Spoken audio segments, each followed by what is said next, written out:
kweli tunamshikilia meneja wa habari na mawasiliano wa timu ya Yanga Ali Kamwe, na tunamshikilia kuanzia jana, taratibu za kiupelelezi zikiendelea kwa tuhuma za kutoa lugha chafu kwa viongozi wa serikali.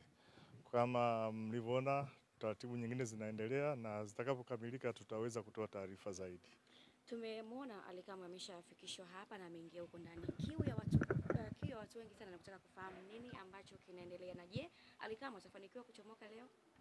Taratibu za kiupelelezi zinaendelea kwenye ofisi ya mkuu wa upelelezi wa mkoa, na pale ambapo zitakamilika basi haki ya dhamana itakuwa wazi. Dhamana inawezekana ikapatikana leo. Ndio.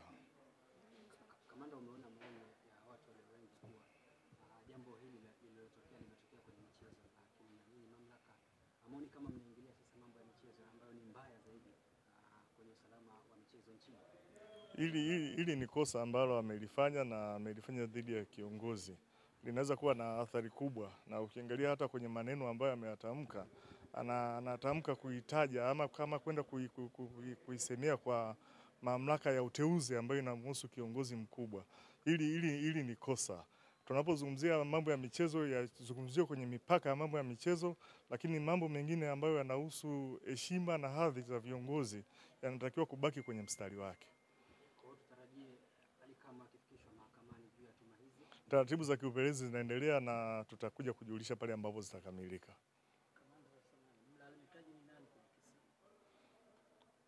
Kama nilivyosema kwamba tuko kwenye taratibu wa mahojiano tunaendelea nayo, lakini hiki kitu kimeonekana wazi na jeshi la polisi limechukua hatua. Una ushauri wote kwa maafisa habari wa hizi timu? Nafikiri nitapata nafasi nzuri ya kusema baada ya kuwa uchunguzi umekamilika wa jambo hili. Kamanda, hizi kauli zimetolewa hadharani na wazi, na mhusika aliyetoa hizi kauli anajulikana kwa ni Ali Shabani Kamwe.